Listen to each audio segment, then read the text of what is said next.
Welcome to the Locksmith Security Network.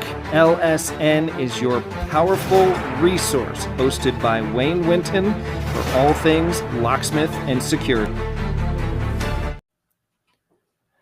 Alrighty, we are here live with J.K. Walker. While we're recording this, we'll post it at a later point in time. The live is a little bit difficult to do, but this is the Locksmith Security Network podcast, and this is episode number 1.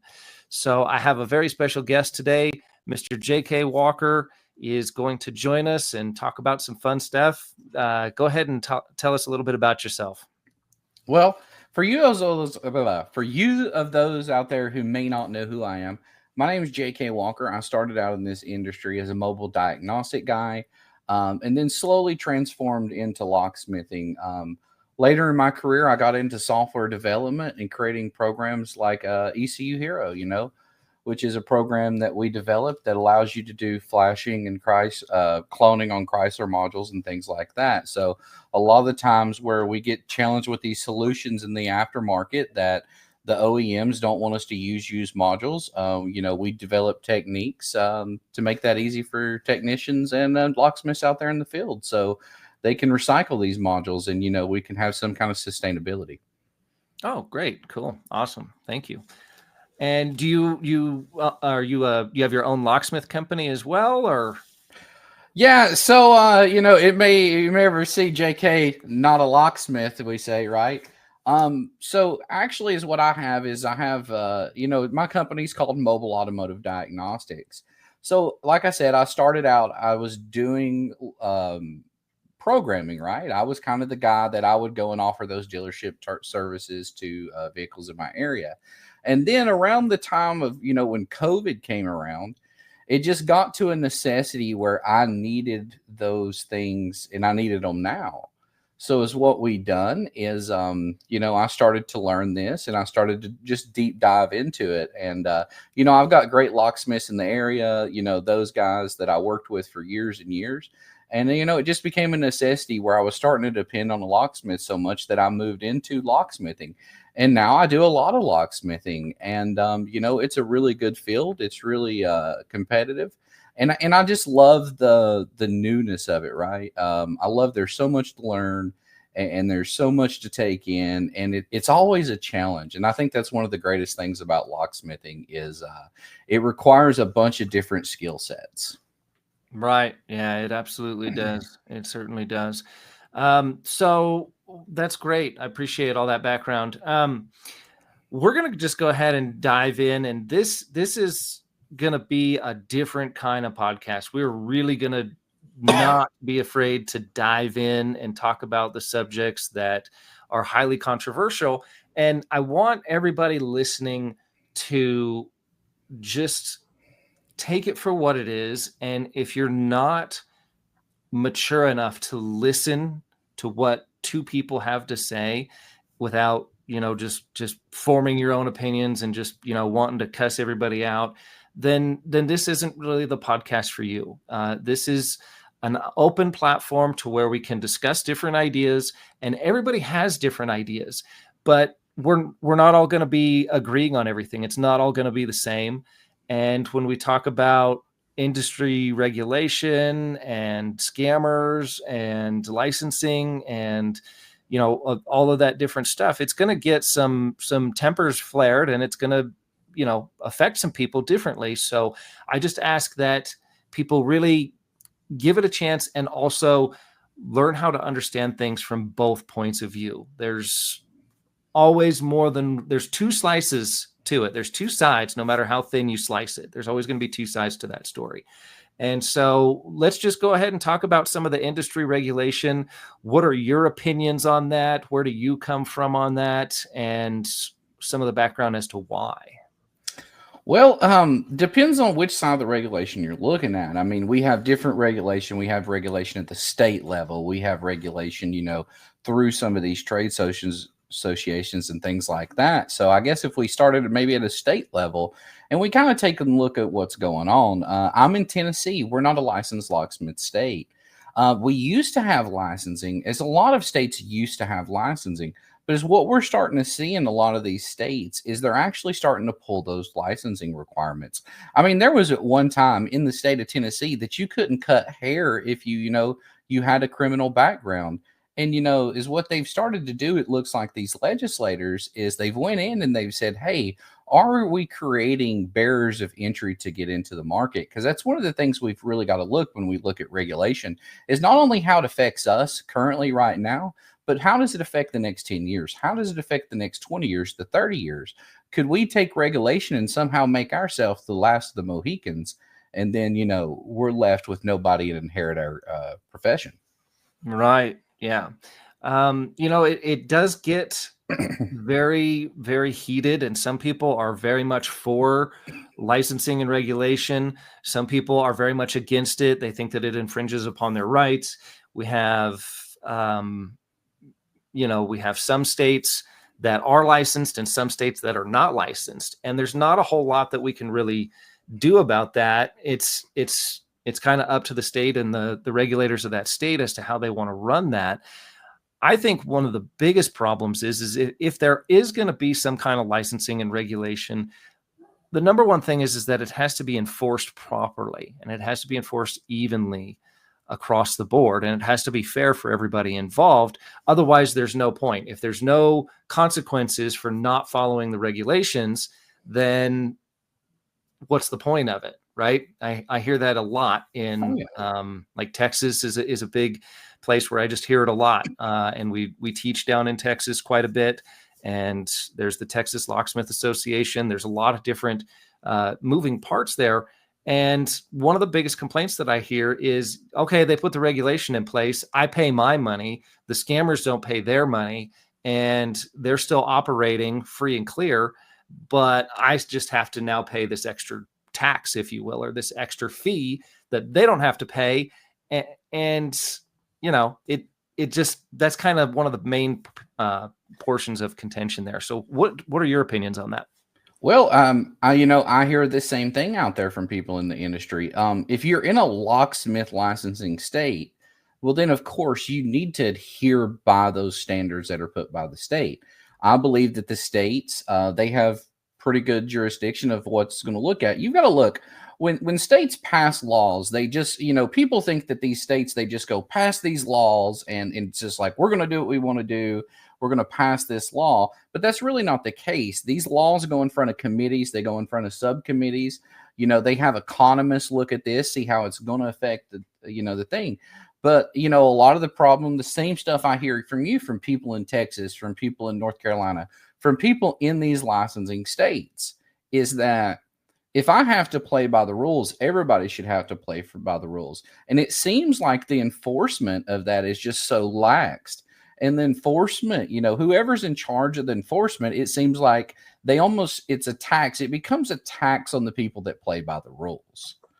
We've maybe seen, I think in Texas, there was one locksmith probably that's been busted for operating illegally.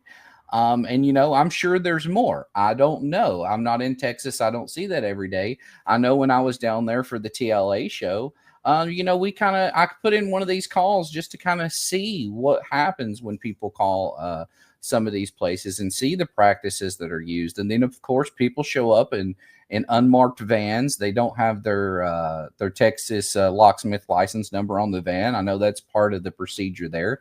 And they're not following the rules. And, that's the thing, is that does create, unfair competition. If you've got somebody that's not playing by the laws in your state and they're getting allowed to do that, it becomes really frustrating. It does, because you're competing with those people that aren't necessarily playing by the rules, and it creates some tension, I feel like, in the industry.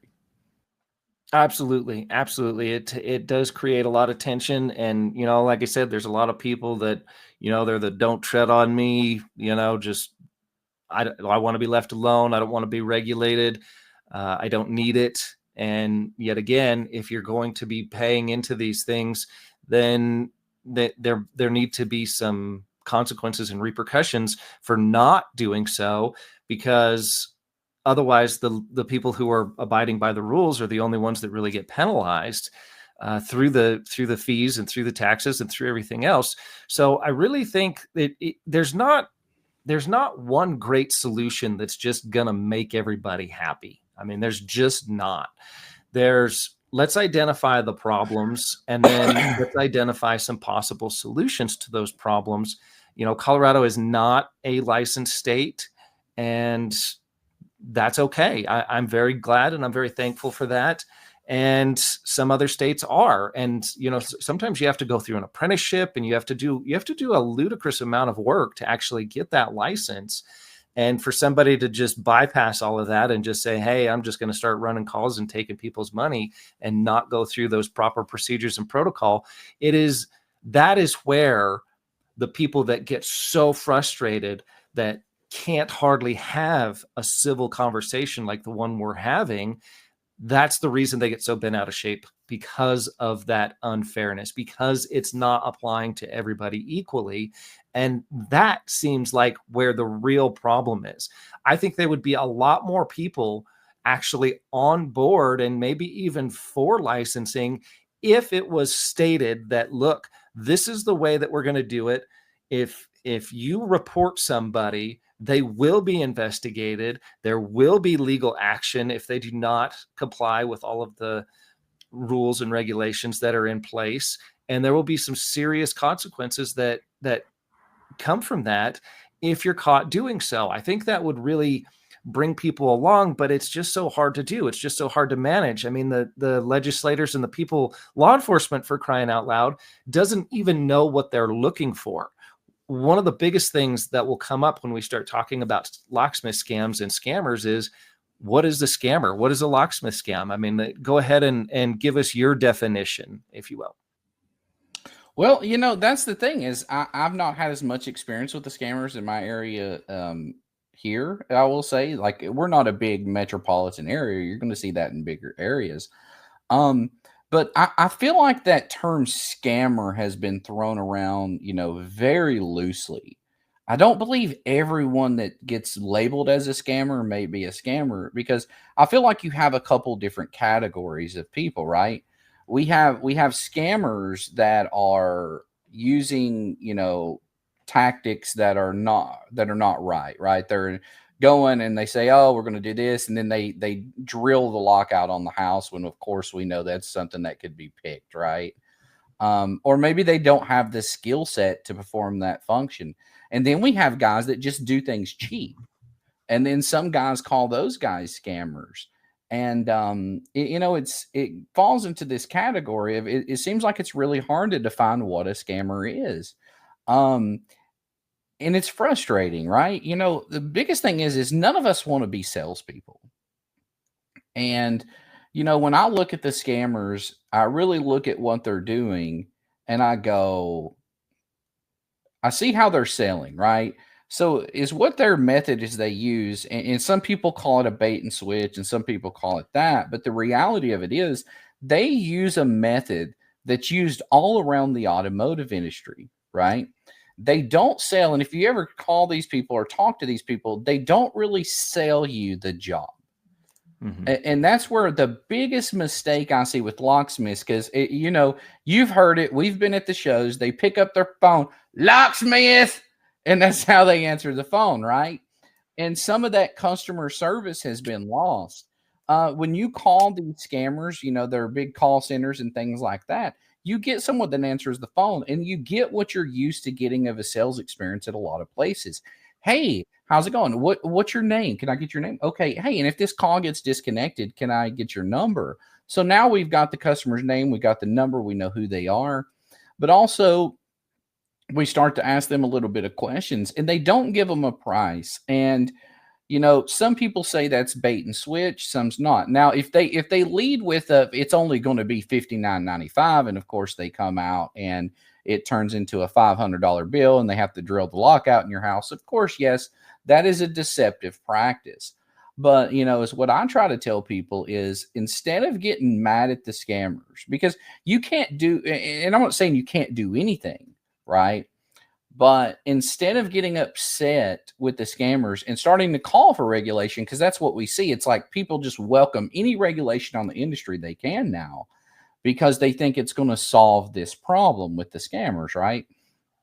take a look at their process, take a look at how they're selling, and learn from that process. And if this industry would become more like the repair side of the industry, you go look at body shops that do well, you go look at repair facilities do well, you go look at dealership sales departments that do well, and you'll learn one thing. They usually have something called a BDC department, and that department's sole goal is to sell the appointment, right? And if you can sell that appointment, then you're going to go take a look at that vehicle. You're going to see what that vehicle needs. You're going to assess it. And I say vehicle because, of course, I'm in the automotive industry, right? You're going to assess what that vehicle needs. And then at that point, you can go ahead and quote that customer on any type of thing they need. The only difference is in their technique and what should be done is they should be making that clear to the customer. Listen, this is a $59.95 charge that we charge for a service call, right? I'm going to have one of my certified locksmiths, or if they're ALOA certified, right? I think you all offer a certification through ALOA, don't you? I mean, there's different avenues and different titles that you can have. That's what the last little bits after the name are, or just having your ALOA membership. Yeah, and I feel like ASE may be coming out with something for locksmiths as far as a certification. I don't know. But, if you could say, hey, I'm going to send my certified locksmith out there, the licensed locksmith, or whatever the case may be for whatever your state and what your business model is, we're going to send our locksmith out there. They're going to take a look at that vehicle, and they're going to give you a written quote with options, right? And the problem of it is you're never going to win the price war. And I don't know if we can agree on that. There's always going to be a guy that's going to do it $10 cheaper, and if I'm trying to win the price war, I want to be the last guy you called. I don't want to be the first guy you called. Right. So, that's the thing. I feel like a lot of people get labeled as scammers that maybe aren't scammers. The guy who does $50 keys and he's got a legitimate business license, insurance, and all that stuff, he's not really a scammer. He's just cheap. Right. And I think the lines get really, really blurred there as far as what will happen more often than not. And people don't want to admit this, and it will probably ruffle some feathers when I say it.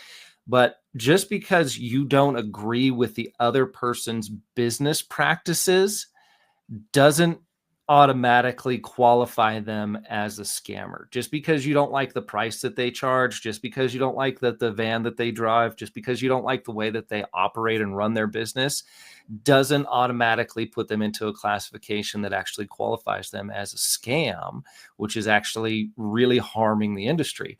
I really feel that we have to, if we can't agree on what a scammer is, we're never going to be able to fight it. We're never going to be able to do anything against it. We're never going to be able to we're never going to be able to accomplish anything if we can't even agree on what the definition and terminology is.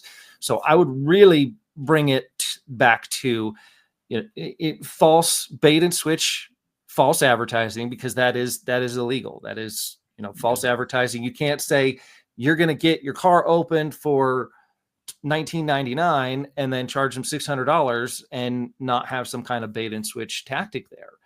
The other thing that I noticed too is a lot of times the scammers don't even know that they're working for a scam outfit. I have been in classes and at conventions talking with people, and they think that they're working for a legitimate locksmith company. And then I start bringing up some of the scammer tactics that are being used. No marked vehicle, no marked uniform, no photo ID. Don't quote a price over the phone. It's going to be more expensive when they get there. And then all of a sudden, you can almost see the light bulb click. Oh my God, I'm working for one of these companies. And you have some really good-hearted, genuine people who want to do good that simply get caught up in the wrong atmosphere because that's all they're taught. Obviously, seasoned locksmiths like us would know when we're doing an interview process, we can spot them a mile away. But somebody who doesn't know anything and just answers an ad and is like, hey, we'll train you, come with us, we'll train you, and we'll show you how to use a long reach tool, and we'll show you how to we'll show you how to drill a lock out, and we'll show you how to do this and put a new lock in, and that's your basic training. Go charge people, $500, $600, $700. that's really where the main problems come into play. So I hope that we can really at least have a conversation about what a scam really is, and how detrimental that actually is to the person. It's the person that's getting ripped off when they had no intention of having that happen in the first place. They thought somebody was going to come out and open their car or their home for between $19.99 and $59.99, and somebody came out, destroyed their property, and then charged them a significantly higher price on top of that. So would we be, at least, do you agree with those definitions? Yeah, I mean that's definitely what I would consider a scammer. I would consider a scammer that someone that's using deceptive business practices. They're not operating, in an ethical manner, right? Right. The bait and switch thing is very borderline, because I see that technique used as an effective technique, but it's not really a bait and switch. The biggest thing that separates a scammer and someone who sells appointments, because I sell appointments, right, is you have to be upfront and honest with the customer. Listen, this is what it costs for me to come out and evaluate the situation, right? Yeah. I Right. can't expect my customer who knows nothing about. I think it's funny because you'll see when we get on these phone calls, and once again, locksmiths don't want to be salespeople, and I don't blame them. Right? You're a skilled technician who's skilled at their craft, and you don't want to be a salesperson. And sometimes it's almost best, if you get to a point in your business, to remove yourself from that position, right? Mm-hmm. You don't have to have someone that's super knowledgeable, but they'll ask people the questions. It's like, well, has it got this kind of key or this kind of key? And the customer's like, I don't know, right? Mm-hmm. So at that point, when you're doing that, if you want to better adequately quote the job, it'd say, hey, we're going to come out, we're going to unlock your vehicle. This is the charge for that. Then we're going to evaluate what's going on. And then I'm going to give you a written quote, right? And show you some of the options that you have to go ahead and get your vehicle going. Is that something that sounds good to you? Right. Right. And that's the biggest thing to me that separates a locksmith from someone who would use that, appointment setting type of thing, was a scammer locksmith will say, right, is you have to be upfront with that customer to know that, listen, you're not going to get this all keys lost job done for $59.95. Right. Yeah. Yeah. And that's a lot of it too, is anybody that calls, there's no reason why I can't give a reasonable quote over the phone. I mean, just once you've done it long enough, how much is it to open my car? Okay, well, what kind of car is it? And how far away is it? Those are the only two factors that determine the cost of that lockout. And we're not talking a little bit of different, we're not talking a gigantic difference. We're talking about a small amount of difference in these prices. Okay, is it going to cost more for me to come out and open up a BMW or Mercedes or something that's a lot more high end, that's a little more difficult to open, and that's a different kind of client anyways? Or is it going to be for a Honda Civic, right? And how far away is it? Do I have to drive 5 minutes across town, or do I have to drive an hour and a half to come get you? Those are really the only things that are going to come up in that equation. And then as far as house lockouts go, it's going to be a Schlage or it's going to be a quick set 90% of the time, 95% of the time. Very few people have a Medico or an ASA or something like that on their door. Yeah. And so you should be able, as a professional, you should be able to give an accurate quote over the phone pretty reasonably, and your shop should be able to do that in most cases too. At least that's how I feel about it. And you should be able to, but is what I will challenge you to do is find a very good shop in your area that does a lot of business, right? An automotive repair facility, or say a dealership service center, and you call them and go, how much is it to have a head gasket put on my, 2015 Jeep Grand Cherokee, right? Yeah. And what do you think they do? Do you think they tell you how much that is? They have all the software there in front of them to tell them what that job would cost. Or do they say, hey, would you bring the vehicle to us? We're going to take a look at your vehicle, at no charge. and we're going to evaluate that. I'm going to give you a full write-up that's going to be everything that you're going to need and give you a quote. Right. And the thing of it is you're never going to win that price war. You have to learn early on in sales, right? And whether you like it or not, if you're a locksmith, you're in sales. If you're interacting with that customer, you're in sales. Mm-hmm. You have to learn early on, what are you selling the customer on? Are we selling them on the price, Wayne? Because there's a guy that does it cheaper than you. You're, someone who, is well-versed in your trade, and you go to training, you teach training events, you have all the certifications, you have everything that you need. You stay on top of stay on top of business. So if I call you for a job and you tell me that it's going to be $500, and I call the next guy and he says $250, well, as a consumer, who do you think I'm going to go with? It just depends. I mean, it depends on what you're going after. I feel, because I think somebody, like, if I'm being hired to open a safe, yeah, that's probably going to be something where they're more concerned about the end result versus opening a Toyota, right? Corolla or something, right? There's, hey, I need it now. And that's the other thing too, is what is the urgency? Can somebody even get out there? If I can get out there in 5 minutes, they'll pay an extra $50-100 for my service versus having to wait for a half hour or an hour for somebody else. And I think that plays a lot into it too. The biggest problem I see with when people call, and they call locksmiths, and it's funny because not only have I done that, I've had some of these guys that we've called their businesses, right? We'll call their businesses. We'll see what they say. And we'll look at that and look at how can you improve that process. And one of the biggest drops that I see is they never ask for their business. They go, well, how much is it to do this? Well, it's $250 to do a key on that vehicle. Mm-hmm. But they don't go, hey, that job usually ranges in the, $250. It may be depending a little bit more, depending on what the vehicle is. But let me ask you this. Is this something you're looking to do right now? Is price the only thing that's stopping you from doing, go ahead and set an appointment with us? Right. No, I understand. I understand all of that. And it's, there's a big gray area, and hopefully people listening can kind of hear both sides of it and see that, I'm not shouting from the rooftops, hey, everybody needs to be licensed, or everybody doesn't need to be licensed. We need to get rid of it and regulate or deregulate everybody right now. What we're saying is these are a lot of the moving parts of the conversation that actually have to come up with it. You mentioned earlier, hey, when somebody answers the phone, locksmith, I answer the phone that way. But do you know why? Because every time I say, hello, this is Wayne with Tri-County Locksmith Service. How can I help you today? What's the next thing they say?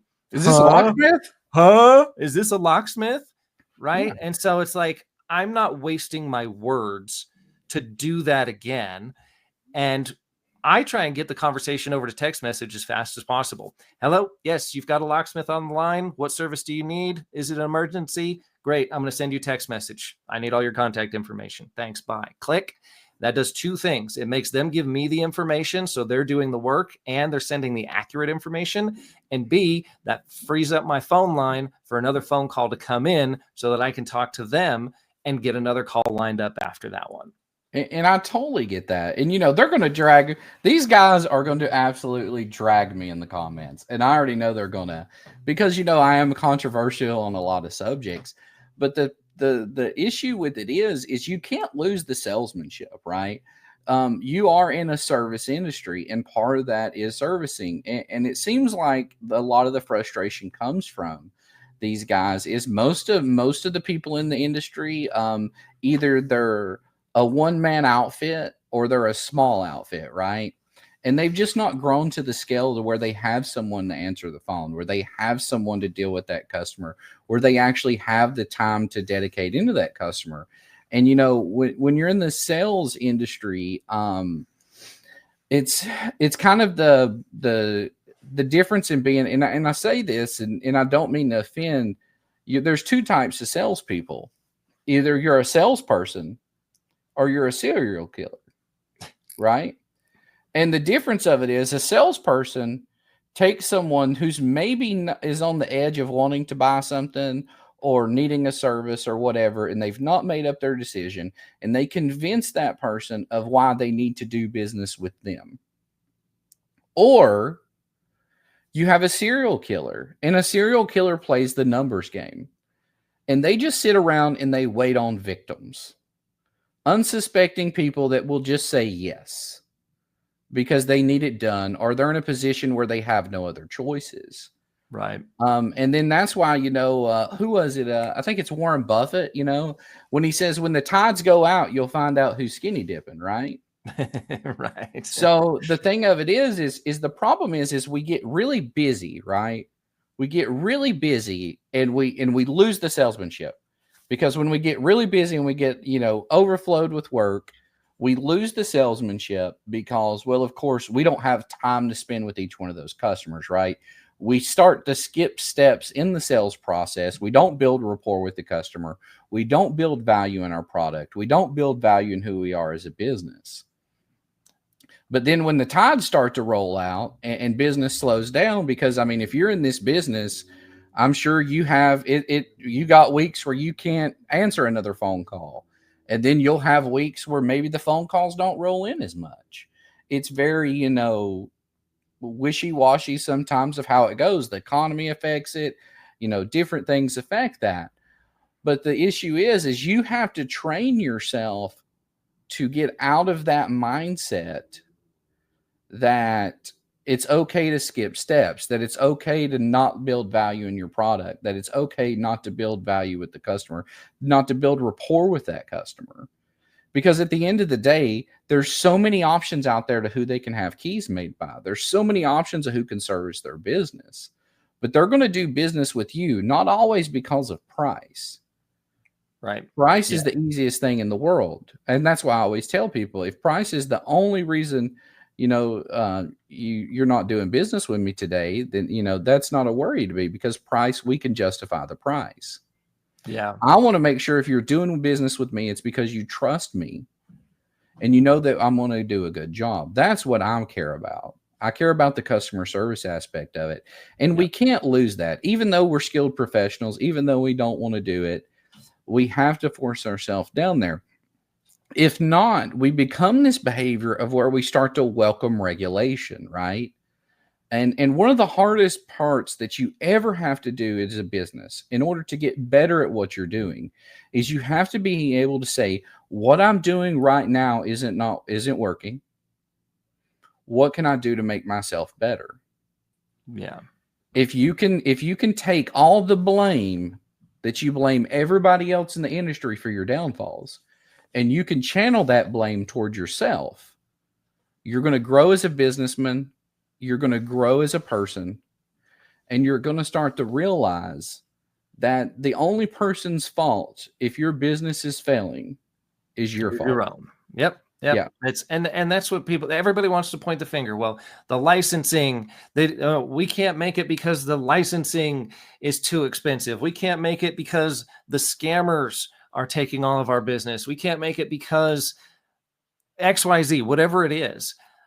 All of those things you can't change. You can't change any of them. The only thing that you can change is yourself and how you choose to adapt to the situation and react to the situation. You can only react and adapt. And every single engagement is a learning opportunity to learn something new, get new pieces of information to make a better choice in the future. And the sooner people start really looking at it like that, rather than it's everybody else's fault and pointing the finger all around, the sooner you will become more successful, the sooner the industry will become more successful, and the sooner everybody will be a whole lot happier, because you can only change you.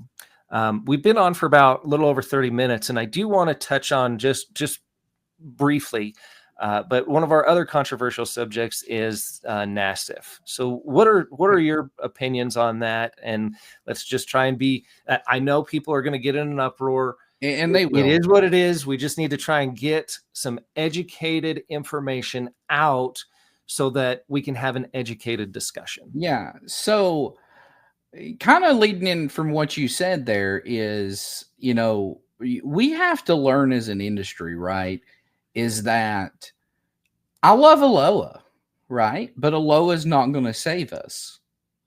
You know, the TLA is not going to save us. What is it? Houston Locksmith Association, North Carolina Locksmith Association, Alabama Locksmith Association. What do we got? I think Yankee and them up north. I don't know. There's so many associations, right? I love all those associations, but they're not going to save us. I love NASTF, and I know some people may hear that and be like, "What are you talking about? You criticize them all the time, right?"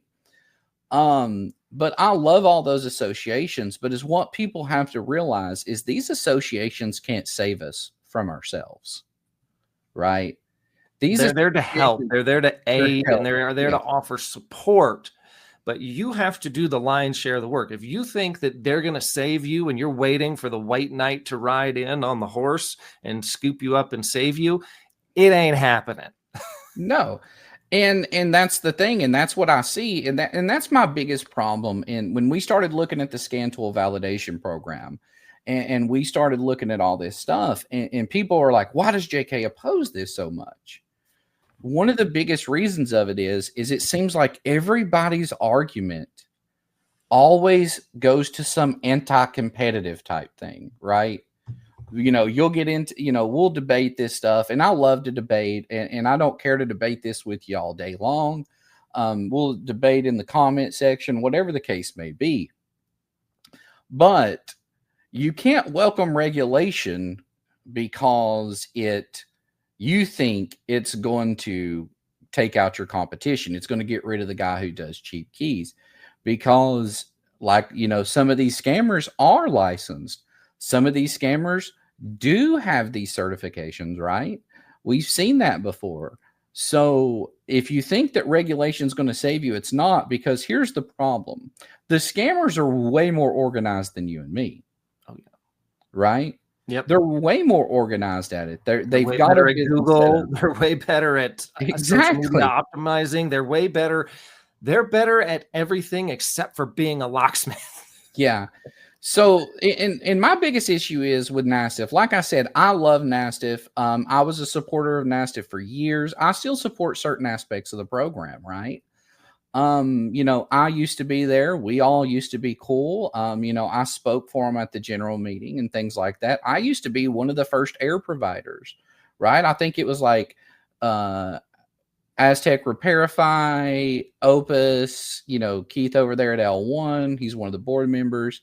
And I think there was one other, and then it was me. Like, I was like the fourth or the fifth one to be added, right? Mm-hmm. Back before air became, you know, a lot of people got onboarded. You know, I grabbed a bunch of people, and I kind of was like, Donnie, we got to get these people on as air providers. We need more people on this program. So when you look at that and, you know, you say like, what?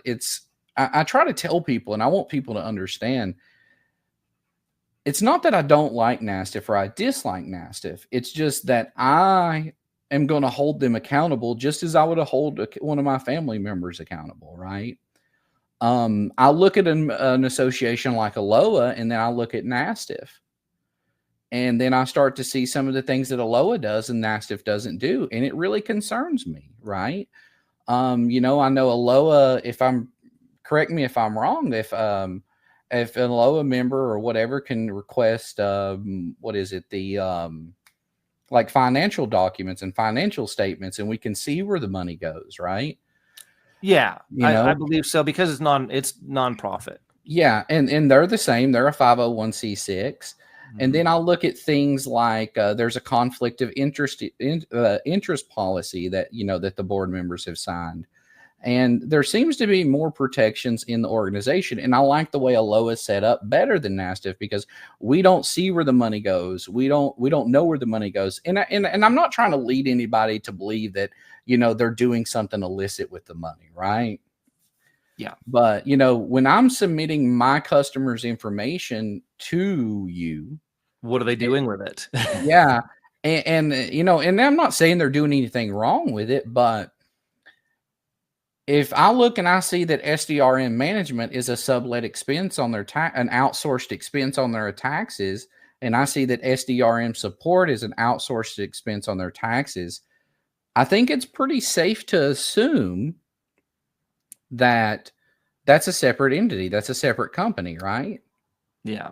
Yeah. And transparency, people in this day and age really value transparency. And I think as an association, I really am proud of being a member and being the Southwest board director of ALOA because of the transparency that they do have. In most cases, they try and really show, hey, this is what we're doing. This is what we're doing for you.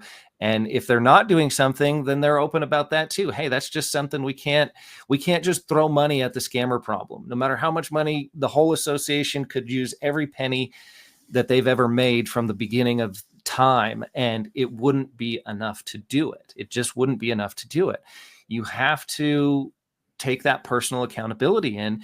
And I really strongly urge people, especially if you're watching this and you're getting some really strong feelings about it, you have to look at what you're doing and what you can change first. And you've got to realize that these organizations are set up to try and help, but they have a million screaming voices, all in pulling them in different directions, and everybody wants something different. I admin the Locksmith Nation group on Facebook. So if you're looking to join a group for a Facebook group for locksmiths, that's a great one to do. There's a bunch of other ones out there, but locksmiths are very independent, very opinionated, and strongly opinionated. And it is like herding cats. It really is, to try and get locksmiths to organize and to agree on something is practically impossible. And then we wonder why the associations and why everybody, has such strong feelings when something is either being done or nothing's being done. Nobody wants to be told what to do, but by the same token, they want an association to stand up and do something. You can't have those opposing thought patterns and have a successful outcome. There's going to be some give and there's going to be some take. And that's really what it boils down to, in my opinion. What are your final thoughts on that? I mean, my biggest thing is you've got to have your voice heard, right? And that's something that I face some troubles with, and I guess I'm you could perceive as retaliation possibly or something like that. I've received some major pushback from that area because I let my voice be heard. But we have to be open to criticism. We have to be open to, commentary and things like that. That's one of the biggest things. Now, I'll agree with you. If you put 20 locksmiths in a room, I don't think they're going to agree on anything. They're not going to agree on the temperature of the room. If you ask them, one's going to tell you it's 62, one's going to tell you it's 97, right? Right. Everybody does not agree, especially when it comes to locksmiths. And it's hard. It's hard for these associations. It's hard for these board members. I think one of the things is kind of like what we saw, though, is that input has to be delivered. And, when some things happened, like, recently, there was the discoverance of, Greg Potter had said something along the lines. He was asked if there was a vote on the scan tool validation program. And, or was that just one person that was like, hey, we're going to do this, and everybody followed suit, right? And there wasn't a vote from what he was saying. I don't know. I wasn't there. I don't want to attest to that there was or wasn't a vote, right?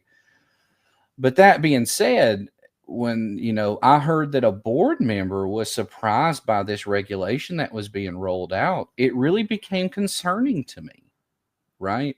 Yeah. And one of the things that I think we have to do as an industry, as professionals, right, is we can see wrongdoing, but we can't become vigilantes in trying to fix the wrongdoing. We have to make sure that we don't compromise our ethics and we don't compromise our principles and potentially break laws in trying to stop criminals. Because at the point we do that, then we become no better than the criminals, right? Right. That's like a big thing for law enforcement, is you don't uphold the law by breaking it. Yeah.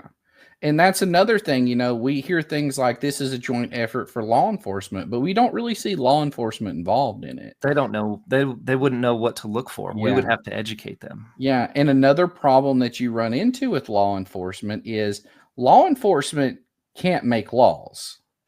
They just enforce the ones that are there. Exactly. And when they tried to do that, well, of course, that's when we had things like the Chevron ruling where they're like, listen, you can't make up your own rules and then go and enforce them. It just doesn't work like that. You have to have legislation behind it.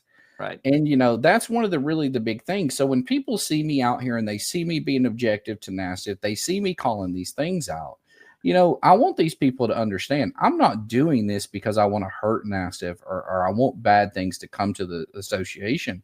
Because, if we was to lose NASTF, then that would be detrimental to the industry. We would have to have something to replace them. It's what all I ask for and all I look for is that we make sure if we're going to impose regulatory actions on the industry, that we have those approved by the FTC. We have those approved by the DOJ. We go through the same processes that any other industry would go through in order to do that, right? Mm-hmm. We have this stuff looked at because it's what you do is you have the potential to put the trade association at risk. And there's two things that you've got to kind of do. And I think you would agree with me, being with Aloha, and I would hope you would, is you have to please your membership, right? Because that's who you represent. Right. But you also have to mitigate risk for the association. Right. Right. You can't go out here and put something into, that could be considered anti-competitive or put some crazy regulatory things on the market that could potentially set up the association for a lawsuit or something along those terms. So, that's the thing. And I think if we're going to do this and we're going to do it, we have to do it right. And we need fair due process. When we look at things like the appeal process for NASTF, you have to waive your legal rights. Even in my case, when I had to file an appeal, I had to waive my legal rights if I wanted that appeal to be heard. And I put in there explicitly, I didn't waive my legal rights. And then my appeal was denied for that reason. Right. I feel like if we're professionals, we're owed due process, just as if we were in any other profession. The only thing that separates it is we have a trade association that acts as a regulatory body, but they are not a quasi-government entity. So therefore, they don't have to afford us the rights of due process.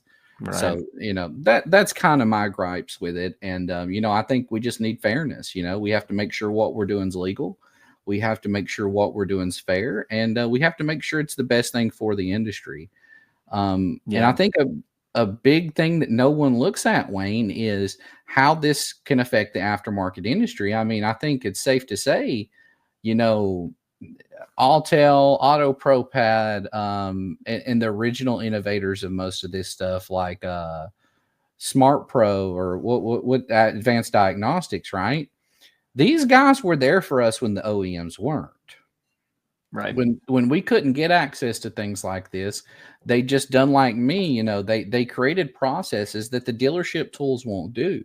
Right. You can't go take the Chrysler software and go pull a PIN code. You can't take any of the Chrysler software and go clone one of these modules like I do with my software. So if we neuter the aftermarket and we cut down their customer base, it would be essentially, and we look at it because free market, we operate in a free market, right? How would you feel if Papa-Lock made a deal with the state of Colorado, which I know you don't do automotive, but Colorado came in and said, you know what, instead of regulation, instead of doing this, we're just going to have nobody but Papa-Lock do these jobs in the state of Colorado because we know they operate in that. Well, every locksmith in the state of Colorado and probably across the nation would lose their minds because, can't do that. because it's free market. Right. That's what you have to understand. And that's what I try to get people to understand. Free market is not a one-way street. Free market is not only there when it benefits you. Right. Free market is for every industry. I agree with that. We're coming up on about an hour, so I want to thank you for coming on and having a meaningful and intelligent rational conversation about this. This is the only way that progress is going to be made. If we sit here and point fingers and yell and scream, if everybody in the room is yelling, nobody hears anything. So this is the platform. This is the way to get the ball rolling. This is the way for people to get their voices and opinions heard. And so I want to thank you for doing that and coming on today and having a insightful conversation. Whether or not people agree with what either one of us have said doesn't matter. I'm not here to get people to agree with me. I'm here to allow the platform for the conversation to be had. What are your final words that you want to depart with today? Going along with what you said there, Wayne, is, my only ask for this is that we can have respectful debates, right? That we can talk to each other as the professionals we are. Not the name calling, not the, one of the biggest things is it seems like it's like, oh, well, this felon thing. And I think it's really what got me started on this was, it's the felons and the backyarders and the scammers and the hacks and the people that don't like that. We have to remove that aspect from conversation, and we have to be able to sit down and have really hard conversations without being emotional, right? And without taking things personally. Right. To me, this is not a personal matter. This is my business. Yep. So I approach this as a business. I don't take it personal at all. None of this stuff bothers me. At the end of the day, I'm going to turn this off. I'm going to go inside my house and I'm going to sit there with my family, right? That's the stuff that really matters. Everything else is kind of water under the bridge. Right. Yeah. But really is what we have to do is we have to maintain professionalism, and we have to be able to have these hard conversations. And I totally appreciate you letting me come on the podcast and hearing my views and things like that. Hopefully someone out there is listening that they will, take in what I've said. And I don't want you to take, as I'm trying to change your mind or anything else, is what I want these people to do is understand that it's okay to be objective. It's okay to ask questions. It's okay to fact check. And you can agree with something. You can support somebody, but that does not mean you have to have a blind allegiance. Right. We should always be doing our due diligence to make sure as an industry we're going down the right path. That's right. That's right. All I can ask is that people remain civilized and ethical with the decisions that they make, and everyone is entitled to their opinions, and that's what makes this country great. That's what makes the industry great, and that's how we get new ideas, and that's how the thought leaders really, really come through. So again, thank you for coming on today. I really appreciate it. You've stated your opinions in a very civilized manner, and this is the kind of stuff that really starts leading to change and really opens up the dialogue for people to have an intelligent conversation on difficult subjects. So thank you so much. I really, really appreciate it. And do you have any websites or any social media stuff you want to plug before we go? So definitely check me out on Facebook. I'm JK Walker. I'm really easy to find. Also, if you want to take a look at my software, you can go to ECUHero.com. And don't forget to vote for Wayne Winton for president. All righty. Thank you so much. Yes, I am running for president for LOA this year, and maybe we can take some of these things to heart, and hopefully people can see that I'm willing to have a civilized conversation about difficult topics so that we can really take this industry in the direction that it needs to go for the best for everybody involved. So thank you so much. Check out JK Walker, check out his products, check out his social media pages, and everyone have a great day. Thank you so much.